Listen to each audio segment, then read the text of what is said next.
Welcome to our channel of IGNOU audiobooks, Indira Gandhi National Open University, School of Tourism and Hospitality Service Management, SOTHSM. Certificate in Tourism Studies, CTS.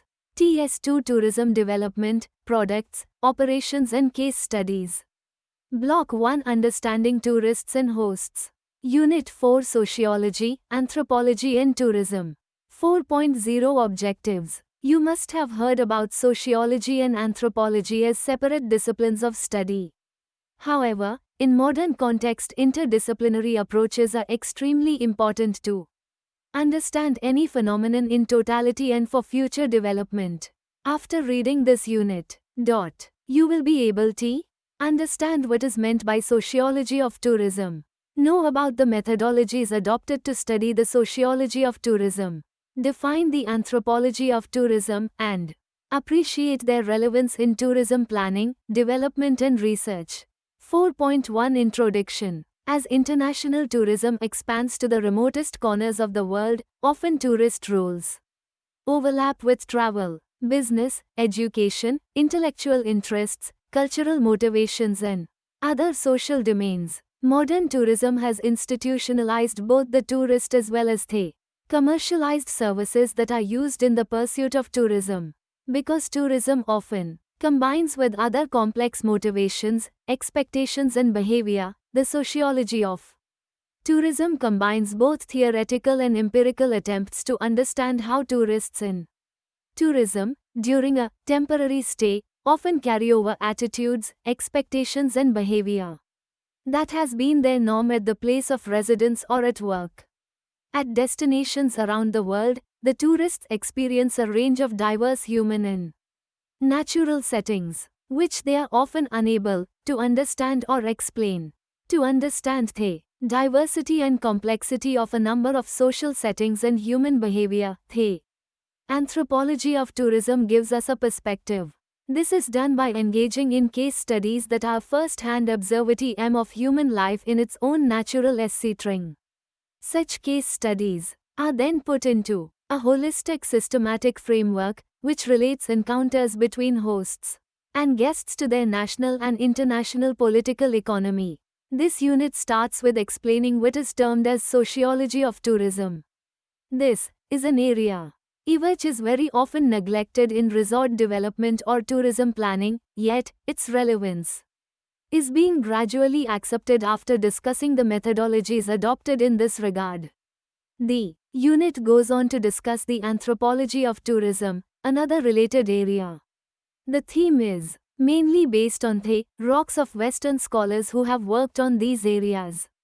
It must be noted here that in India a lot of work has to be done in this regard.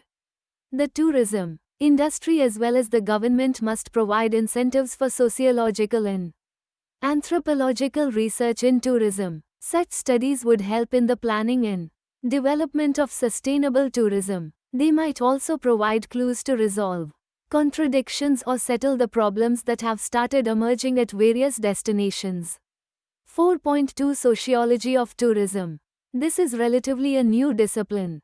Beginning in 1970, it has already made an impact on the manner in which we define tourism and the tourist. From the point of view of sociology in tourism studies, there are 5 major points of departure that explore the domain. Eric Cohen has described them as the sociology of the stranger, leisure, hospitality, travel, and religion. The sociology of the stranger has used insights gained from studies of minorities, ethnic groups and expatriates to analyze the role of tourists as temporary strangers. The sociology of leisure has introduced many new ways of looking at the tourism phenomenon and to study the issues of urbanization, industrialization, gender, consumerism, technology, etc. The sociology of hospitality has tended to concentrate on simple and traditional societies. It has looked at issues of conflict and contradiction in the process of commercialization and social exchange. This has been UNJ-RTAK-N to see where benefits have been forthcoming and where disbenefits have resulted from the hospitality trade. The sociology of travel, although important to gain insights into tourists' attitudes, behavior and motivation, is not so well developed yet. However, the traveler on tour is an area which has encouraged the study, particularly the role of tour landscapes or itineraries and the image of a destination as well as the role of infrastructure and the travel culture. The sociology of religion, particularly of the pilgrimage, has attracted a great deal of interest in determining how the sacred is determined. The Search FRA Center, the transformation of the self and the role of norms in determining behavior. In all these approaches, several trends or approaches can be distinguished. These are 1. Tourism as an irritant or a negative form of socialization, which is seen in the works of Boston, 1964, and Turner and Ashe, 1975. Here the tourist is seen as a Philistine, descending in a horde to conquer a destination as against the traveler of bygone time, who was a welcome guest. 2. Tourism is a normal social phenomenon, where the author is neutral and studies the merits and demerits in a balanced way, to create a typology of tourism as well as of tourists. McCammell, 1973, 1976. As a result of these two approaches, there emerges a concept of modernity. In this, tourism is a symbolic activity. This enables to understand the changes in the very idea of modernity by seeing the role tourists play in a modern society. 3. There is a change from looking at tourism in terms of other social concepts in categories and individual psychological motives to looking at tourism in terms of the tourists or the hosts. The tourists or hosts' own concepts and categories are significant expressions of social symbols to which they attach meaning. 4. Another aspect is from the topologies of tourists and tourism to look at significant differences between tourists and types of tourism. This includes to see why tourism is good at an early stage and bad at another, or why its impact can cause social and economic transformation, cultural revival or distress. Cohen, 1972, and Smith, 1977, have made such differing impact studies which are of particular interest to destinations that wish to employ tourism as a tool of development. The sociology of tourism has therefore helped to establish the study of tourists in tourism as an independent field of inquiry rather than looking at these issues as offshoots of mainstream sociology. 4.3 Methodologies. Modern tourism is complex because it has an international dimension, has institutional links and specialized organizational and entrepreneurial roles, and involves governments, trade associations, airlines, hotel and resort chains, agents and operators, support services and ancillary services like food, drink, shopping, guides, etc. Tourists consume all these products and services by passing through the system of organizations, enterprises and governments as well as interacting with waiters, shopkeepers, entertainers and people, both in the private and public spheres.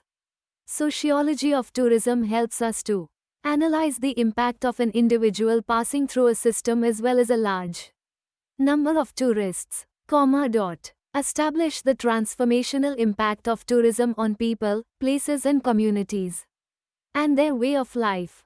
The tourist, the tourism system and the host population, each have their own relationship with a perception of an international political economy and a national context. We can, therefore, study any of these issues in tourism from sociologically different methodological approaches. These could be individual, interactional, destinational, and historical. 4.3.1 Individual. In this, the focus is on the tourist as a unique individual unit. The aspects taken into account are motivation, quality of experience and propensity as indicators to travel. We can look at the nature of individuals and the issues their existence in modern society arises, like routine, boredom, lack of meaning in what you do etc. The individual approach stresses what in the tourism jargon may be treated as the push factors, see Unit-4 TSL. Destinations and people exercise, pull, factors, and depending on the approach of the researcher, which may follow a pro or anti-tourism orientation or may be neutral to tourism, the pull and the push factors would be given a certain matching weightage. Alternatively, sociologists could approach the question of the unique individual and his experience from the point of view of a guest or search for the real. Here the artificiality of one's life is willfully abandoned in the process of tourism as a sacred journey to find authenticity where false construction of reality does not exist. In many cases the authenticity is staged by the tourism product designers. According to McCannell, this creates a spurious tourist space. This approach emerges from the center-periphery model, which is generally used to explain the spatial expansion of tourism from the industrial regions of the world out to the agricultural or backward regions. Today, tourism seeks the strange and the other, not in America, which had played the role of Europe's other, but in Asia where it is possible to see a vanishing lifestyle. This quest defines the modern tourist as a secular pilgrim and the tour as a sacred journey which requires a break from ordinary life. The fact that travel writing bases itself on the manipulative nature of the tourism establishment shows how difficult it is to determine which theoretical approach meets the complexity of the tourism phenomenon.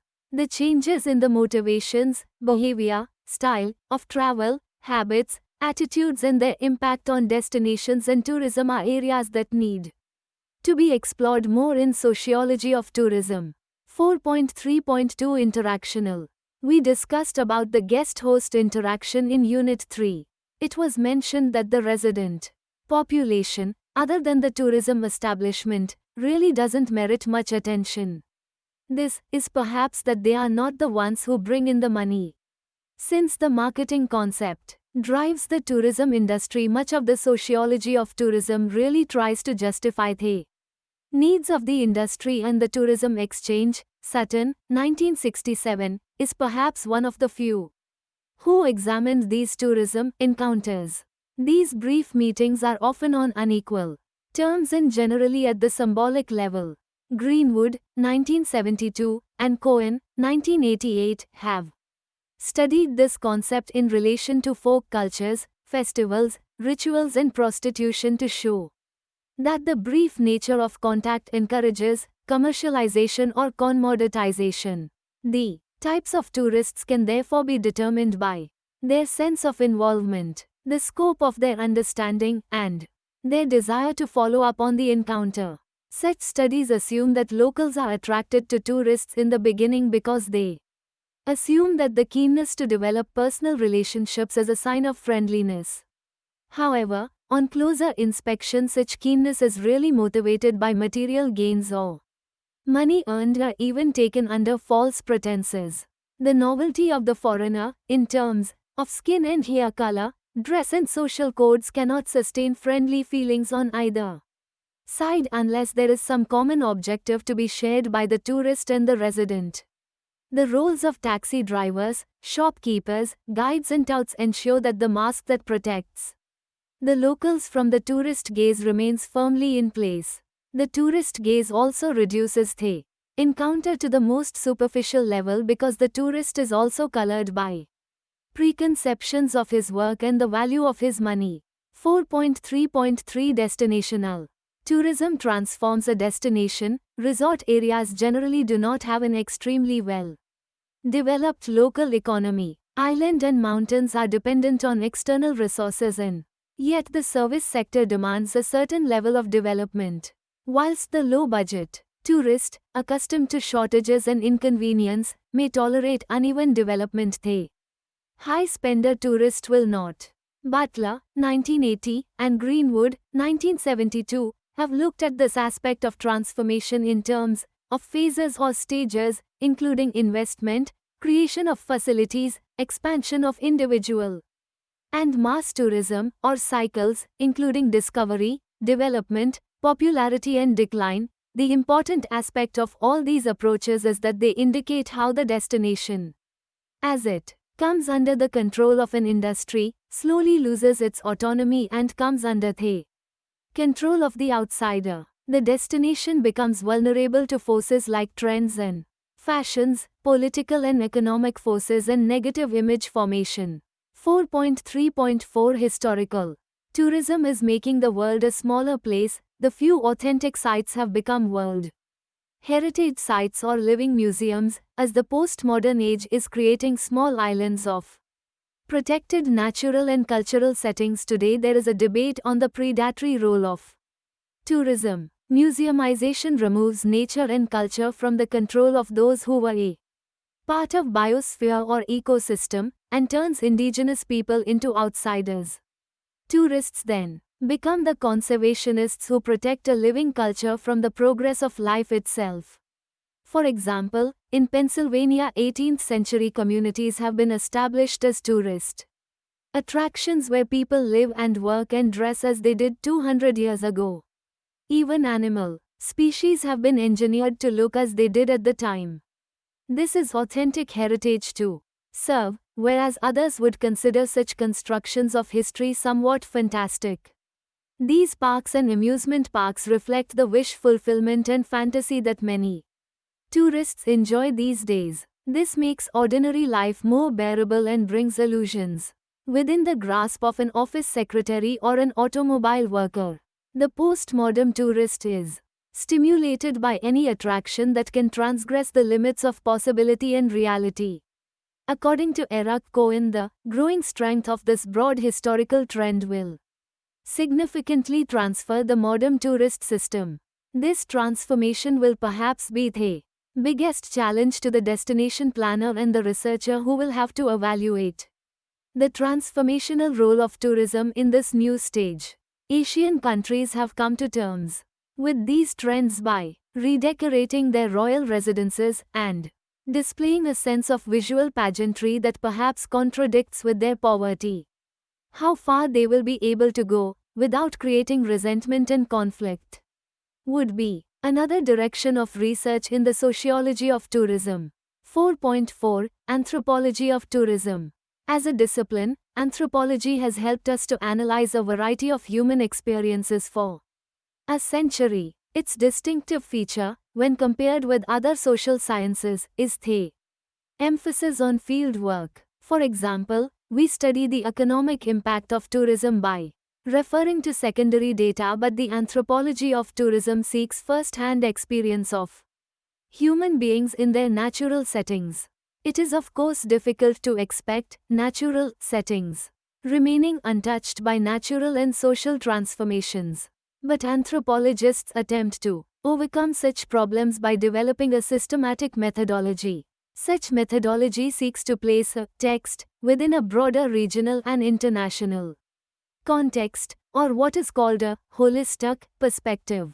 This has found much support in social science methodology at present. Such a perspective gives validity to popular studies based on cultural receptivity, where the native, or local, or resident perceptions can be juxtaposed with the outsiders. It is often assumed that such perspectives will help us to evaluate cultures on levels of equality. For example, it would be interesting to examine why visits to cremation grounds feature in itineraries of some foreign tourists today in the Statue of Liberty on the itinerary of an Indian tourist to the USA.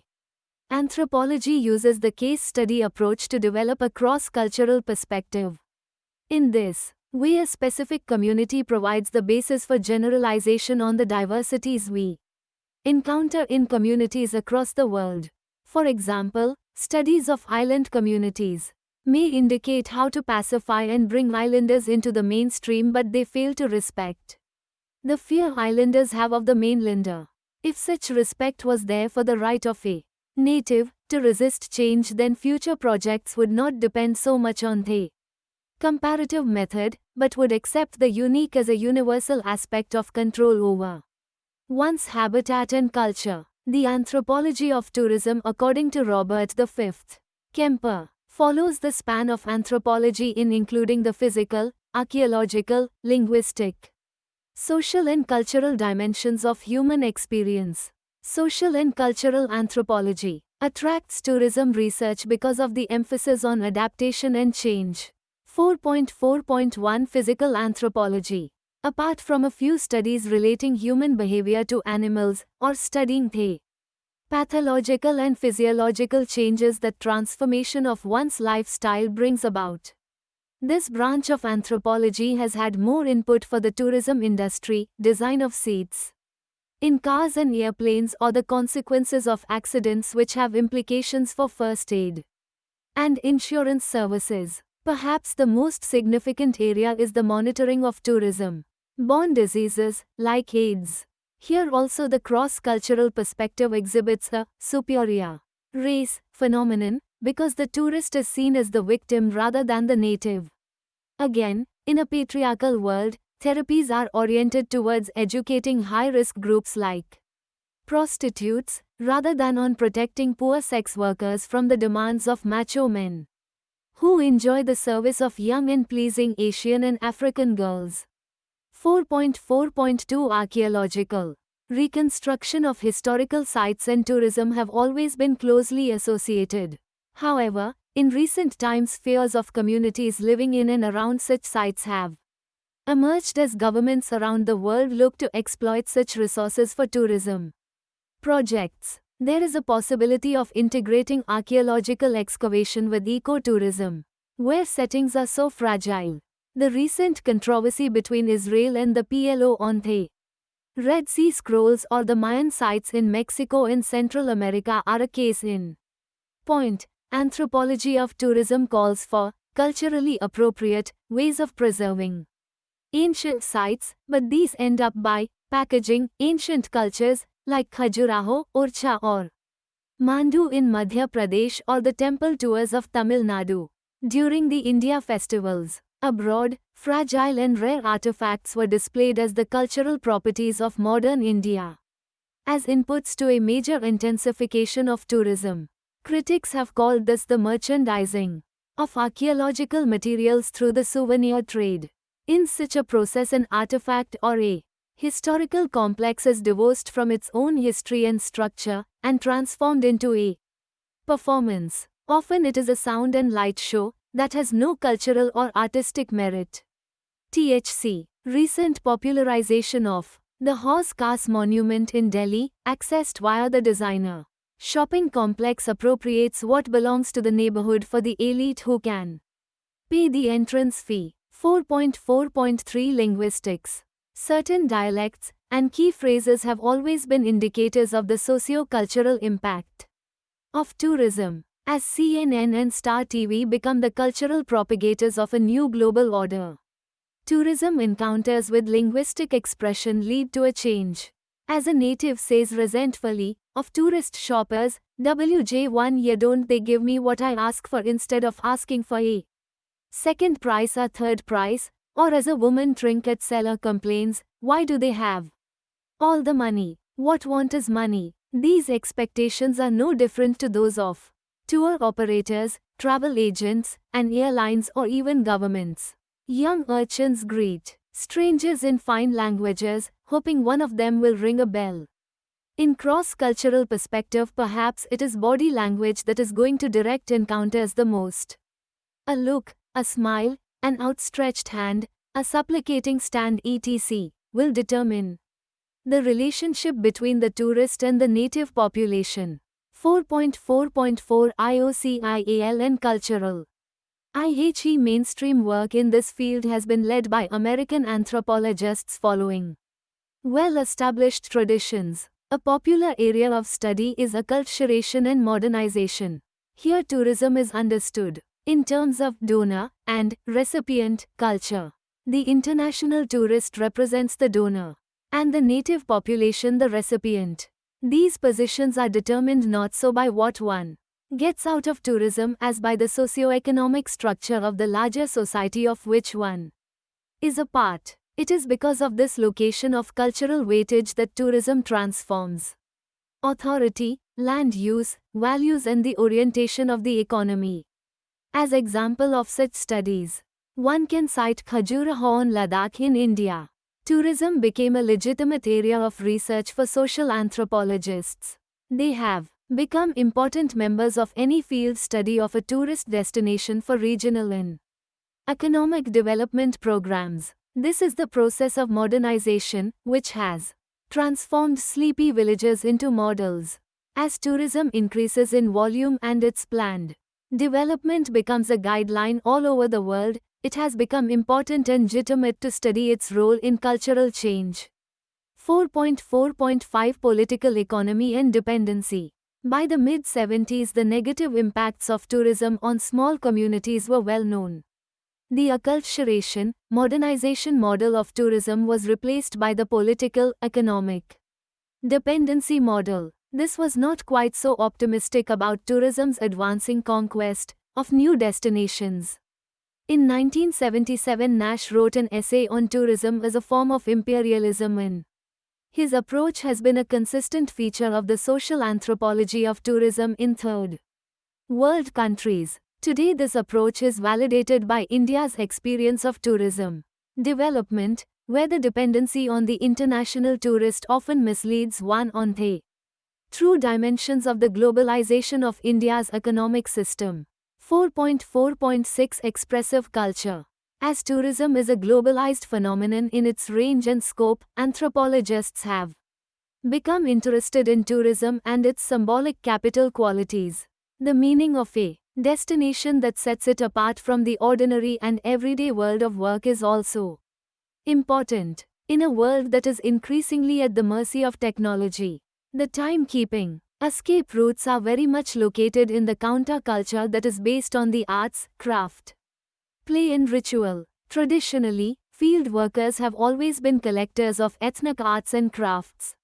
Mass tourists looked for junk copies as souvenirs, and as the third world became EU opted into the sphere of mass tourism, the search of the collector turned to primitive art and underdeveloped tribal crafts. Tourism as a play emerged from cross-cultural studies of traditional games and sports, where tourists changed from spectator roles to more participative player roles for themselves. Weekending, highway culture, golf and new adventure sports are all being studied. The role of play in rejuvenating the aged, the single and the disabled has also been an area of study that is increasing in importance.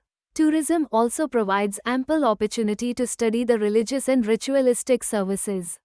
These aspects of a culture have always fascinated the stranger. Civil festivals, religious rituals and public performances become inputs into the symbolic qualities of tourism.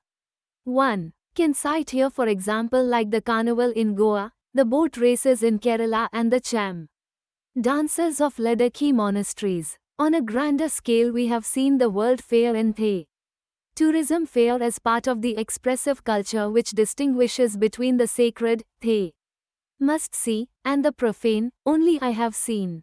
The touristic experiences are often seen as the approximation to the lives of people that are marked at significant movements by rituals and ceremonies like birth, adolescence, marriage, birth of a child, middle age, old age and death. The beginning is the planning, packing and the journey full of anticipation, going away. APD get linked there. The middle is the temporary stay at the destination, which is an alternative to the normal setting, and the end is the recrossing of the threshold to a safe return home. In the 90s, anthropology of tourism is increasing in importance, but appears to have settled between the symbolic and materialistic schools of thought. For destinations and host populations, the geographical dimensions of field work could be of increasing importance in competing with other areas. Local people and peasant communities have always attracted the greatest attention, and consequently Asia, Africa, and Latin America have always been the focus of research. Whilst the guest-host relationship has become a new area of research since tourism activists have taken on the mainstream debate, the traditional sphere has always been the transforming role of tourism. In the Fourth World, beach tourism has been in the forefront in studies on Latin America, particularly by those interested in regional development. The Caribbean, with its enclave development, is now a site of guest-host conflicts. Ethnic arts, environment and nature tourism and impact of international tourism on native populations have been the subject of research in Africa. The vision quest of foreign tourists has revealed wide-ranging impacts from a black market to linguistic stratification and cultural adaptation. Staged authenticity and superficial ethnic encounters emerge from the Polynesian Culture Center in Hawaii. As a result, some have called tourism a new kind of sugar in the Pacific Islands. It is here perhaps that the tourist becko, nes, he object of the study rather than the native. In Asia, anthropology of tourism has concentrated on Japan, Thailand, China and India. AIDS, prostitution, golf and tribes contribute areas of interest for Thailand. Studies on Japan concentrate on home society and the tourism site, between which the Japanese tourist moves as a mediator. Guided tours in China provide the link between the industry and the tourist for the spread of anthropological values, alternate human possibilities and patterns. For India, the perspective has a duality because a small number of international tourists, 1.8 meters, have such a high profile whilst a large number of domestic tourists are almost invisible in most in the case studies. The anthropology of tourism focuses on festivals, rituals, pilgrimages, performances, arts, and crafts. In the materialistic domain, apart from class and social stratification, the most significant contribution has been the macro-level concern for economic dependency or the erosion of sovereignty. There are certain cultural categories that bridge the gap between the symbolic and the material, like ethnicity and gender, because they constitute significant areas of change with political and economic potential. The problem with the anthropology of tourism has been the difficulty in overcoming the limitations of one-shot studies, because it is not easy to repeatedly visit the field site, nor do the parameters remain static. Secondly, there has always been the ethical or moral question of who do such studies benefit, the tourist, the industry or the host population? And finally, have these studies helped to understand the human condition? The existence of these questions indicate that the anthropology of tourism will play an increasingly important role in the future of tourism. 4.5 Summary. The development of tourism has given rise to new areas of study and research. Prominent among these are the sociology and anthropology of tourism. Different methodologies are being adopted by scholars in this regard. Issues like tourism impacts, guest-bought relationships etc. are the themes of studies in different regions. The tourism industry and tourism professionals in India must understand that such studies are not merely theoretical academic exercises. For example, the tourism planners and policy makers can always benefit from the earlier experiences to plan for the future. They can decide on the nature of development and promote the type of tourism decided. Similarly, the host population also benefit from such studies. They are able to understand the transformative tourism brings by learning from the experience of other regions. In the new destination areas, they can have a role in deciding the nature of tourism to be promoted. Thank you for watching. We will see you in the next video with the next chapter.